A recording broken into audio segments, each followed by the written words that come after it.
Hello. This isn't going to be one of those videos where I follow a line and walk it and go, oh look, that's there, whatever.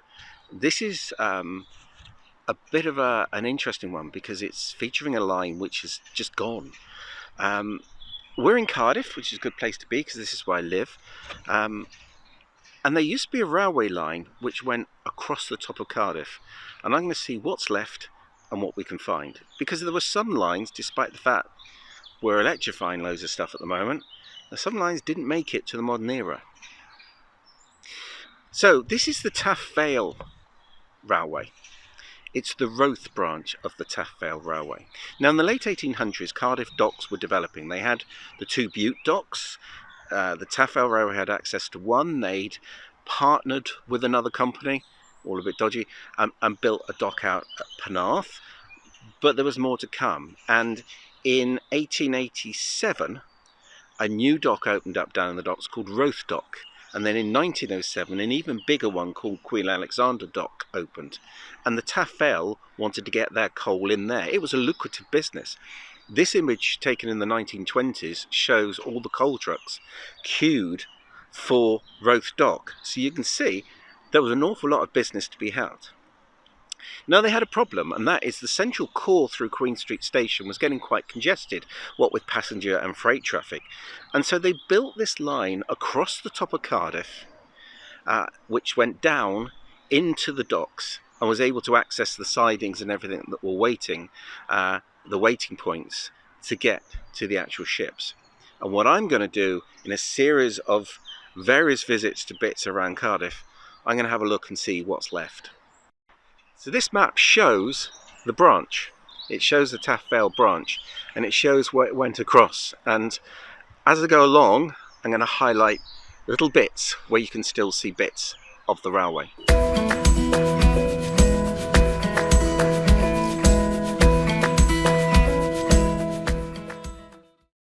Today it's fair to say there is very, very little, if anything, of this line left. But I'm going to trace it across Cardiff. This has been filmed on various different days, but I have tried to coordinate some.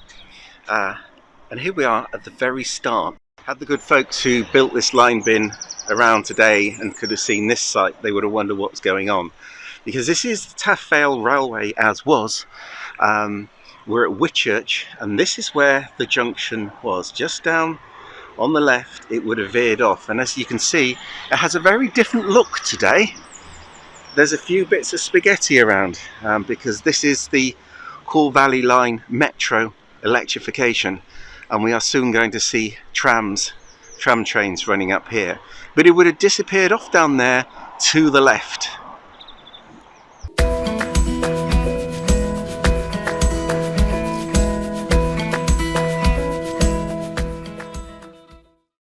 So this is Gabelva, and when I look along here and look at this bit here, this is on the map where the railway would have come. However, it's when you start looking at the photographs you realise that this wasn't actually track bed. I originally thought that perhaps this could be part of it, because in actual fact this was in quite a dip, and when you look at the road that's been built down in its place, you can see how it goes down quite a way.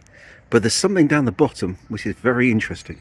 So when you actually look at this whole estate, it was built where the marshalling yards were, which are on the map here. The line would have gone across the top, roughly where those houses were. And if you look along here, it looks, oh look, it's all ivy covered, until you get quite close up and you can see this is retaining wall. Even with the line being completely obliterated, there's still a little bit of evidence left to show that this was actually railway. When I say nothing, I mean nothing, because it would have come along here, crossed over this road, and here you can see a playing field and a park. Everything completely obliterated, and one of the reasons is in the background you can hear traffic. And that is part of the reason that a lot of the line has gone.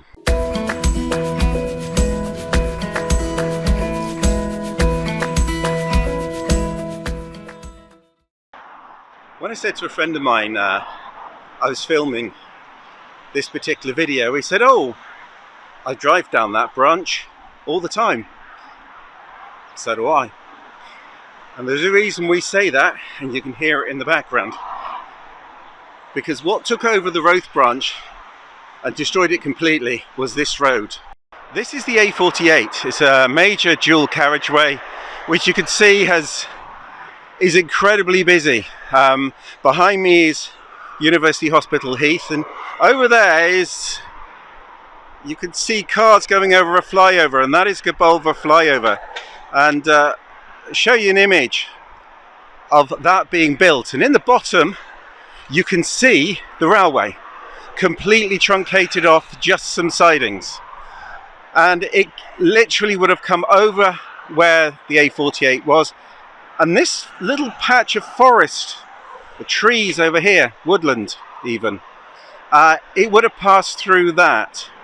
It then continued where those houses are, past this conference centre here, down alongside the allotments, and in the background there are student halls, and you will join me on a bridge behind that. When I was first tracing the route through on the National Library of Scotland maps, I looked very closely at this small bit of woodland here. Was this track bed? Was this where the railway went? Well, the answer is yes, the railway did go here, but when you look closer at the map, you can see it would have been in cutting at this point. And coming back to this big picture of Gibraltar interchange again, you can see this bit here where they filled it in and smoothed it over, and what's left is this patch of woods with a big wildflower meadow, and lots of wildflowers planted in there. The sad thing is, even today, the fact that you've got very little woodland left around, there's talk of perhaps even developing this. I do hope not.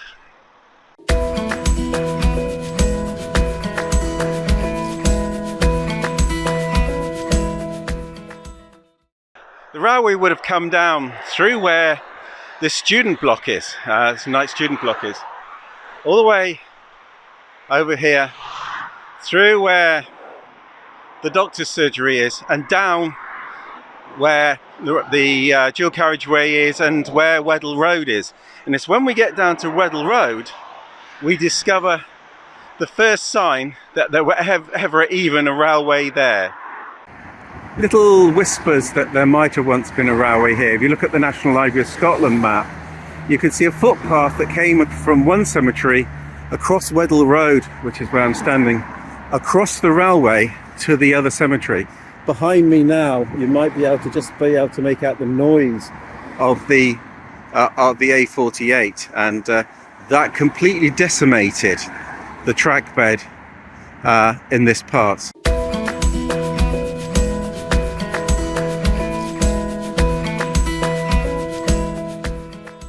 So if you look at this photograph, you can see a large lake, which is Roath Park Lake.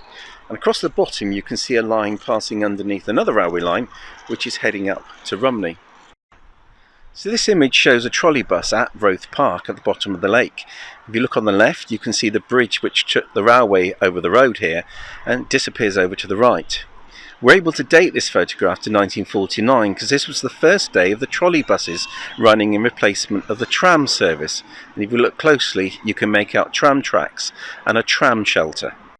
Fast forward to 1968, another photo of a trolley bus at the same location, very clearly showing the bridge in the background by the two houses and the railway going across an embankment. So today you can see the house there and the dual carriageway behind it. Compared to where the trolley bus was, where the tram was, the Indian restaurant is come there, but that would have gone right the way across there, and where the traffic lights are down there would have disappeared off down towards Penland. So you get across the bridge, you can see this would have been in the embankment, and the line would have come along here. You can hear the cars behind on the A48 as it veers off, and it's kind of all that's left, because when you get further down they build houses. This is a bit litter strewn, but I haven't been able to climb up on the embankment. There's a path up. There's what looks like a electric cabinet there, but Yeah, this would have been the track bed of the line. I was able to climb up there, and it would have been up there, the track bed. It's very litter strewn, but have a look at this. Okay, so there's a couple of posts around, there's one here, but hidden down here in the trees, look at this. It's an old enamel sign of some sort that looks as though it's there to, well, hold up the tree or something. Quite amazing.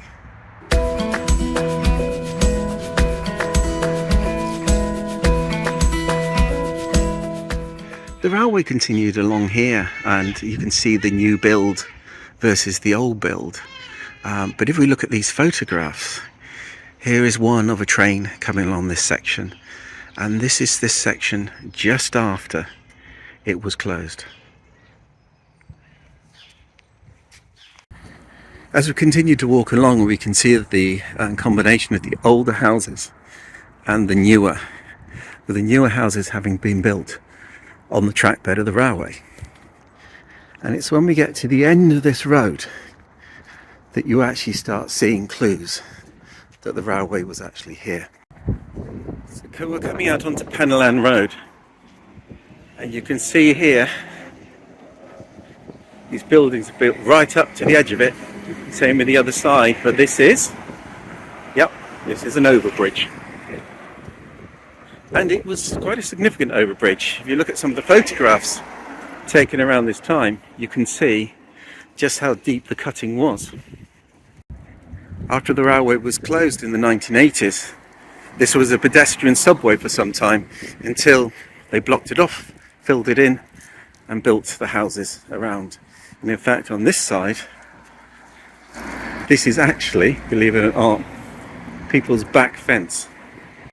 So just down from the bridge at Penland Road, there was a small underbridge for a footpath, and then a major underbridge which carried Waterloo Road over the top. This had a second bridge added in order to take the expanded road, as can be seen on this map, and this photograph shows this being built. Today there is absolutely no evidence there was a bridge here, there was a railway here, or anything, and it's only the fact that you can see this house here is a lot more modern than the others around it that gives a clue to where the track bed and the railway actually were. A very stark contrast to how it would have looked.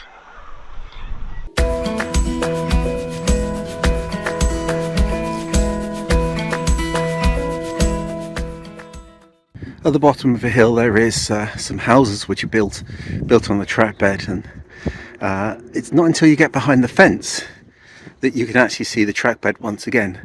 And again, one of the few remaining features which we'll go and have a quick look at. And it led to this. Again, one of the few bits of architecture left on the line. But this bridge over this brook is where the line would have started to climb up in order to cross Newport Road, and it went on an embankment down the side of the playing fields.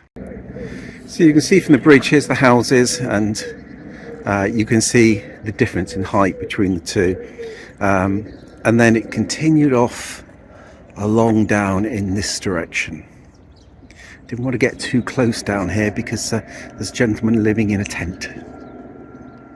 The embankment continued down here, and you can see just round behind this tree what looked like kind of like an abutment, and that's because it was. Because here, where these cars are parked, used to be an arch, a railway arch through which basically you could walk from the park to the local road. And when I say used to be, I'm talking about incredibly recently.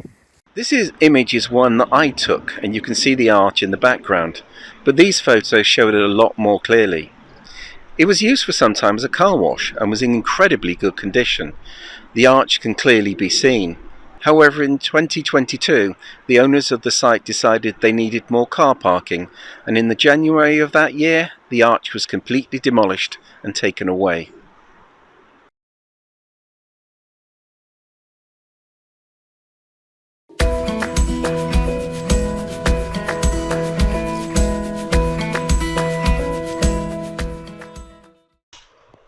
The reason for the embankment and the bridge by the side of the playing fields was to gain height, to take the line over Newport Road, which is a pretty major route heading out of Cardiff. These aerial photos show the bridge, and then an embankment between there and a longer bridge across the Great Western Main Line. After closure, the bridge was removed with the embankments to the north and the south remaining for some years. This is the same site today. There's no sign of the embankment on this side of the road, and you can see Newport Road is a very busy thoroughfare. However, on this side of the road, you can still make out the embankment going alongside this car park and disappearing down the side of this warehouse. Coming round to the other side of the Great Western Main Line and zooming in, you can see the embankment, or what's left of it anyway, that became the bridge that carried the railway over the Great Western Main Line.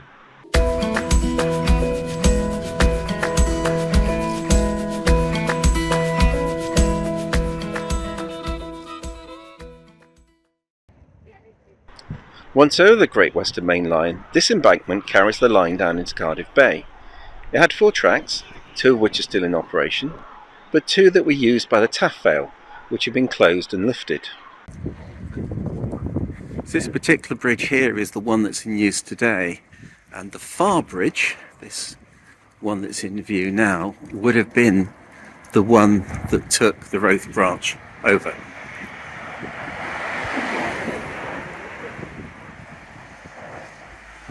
Still listed up as North Park Road, but one of the final structures on the route that came all the way over. Out of use today, but might be some use in the future.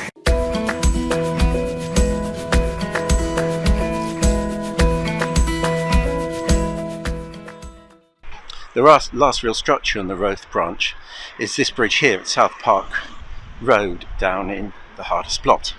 And you can see the differences between the different architecture. This is a fairly modern bridge, but you will see the older brickwork. You contrast that with the newer brickwork and the newer deck, which is from a much later time period, and then this old beauty here, which would have been probably the original one built by the Great Western Railway. At this point, the branch entered into the exchange sidings that served both of the docks, both Roath Dock and Alexander Dock, and so, journey's end.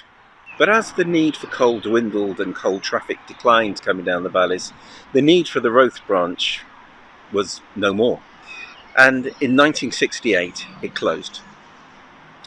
But that's not the end of the story. If you head up to Taff's Wells these days, you might notice this construction. And you might notice alongside these tram trains, because this is the depot for the light rail metro system that's being built for the Cardiff Valley lines. As part of this, a proposal's been made to create a new Cardiff Crossrail. This would make use of lines in situ at the moment. It would build a new centre section which has already been funded. It would reinstate a line as well between Fairwater and Craigow. But in the other direction, it would make use of the Roath Branch between Cardiff Bay, Splot and Tremorfa, finishing at Newport Road. So we may yet see part of the Roath Branch of the Taff Vale Railway reopened and reused. Who knows? But as for the rest of it, I think we can all agree that ain't going to happen. I think what's fascinating is the number of people who have commented and contacted me, put pictures in Facebook group and given me permission to use things. Some of these photos I hadn't seen before, and I've had to go out and reshoot bits because the photo worked so well with them. And it's obvious there's a lot of people remember it and have fond memories of it. Somebody told me they were playing football down where the arch used to be that was demolished, and the coach would tell them off because they keep stopping to watch the coal trains go past. Someone else said they used to go down the allotment with their father and sit there and again watch the coal trains going past. It certainly has a lot of memories for a lot of people, and even someone I met recently when I was filming who said that they live right alongside the line, they'd love to know more about it. Well, I hope they did manage to look this up, and I hope they are watching it, because hopefully it's giving you a little bit more insight and background to this branch. I will be back with some stuff soon. I'm doing these when I can and as I can. So in the meantime, you want to know more and see more, please like, please comment, subscribe to my channel, and until next time.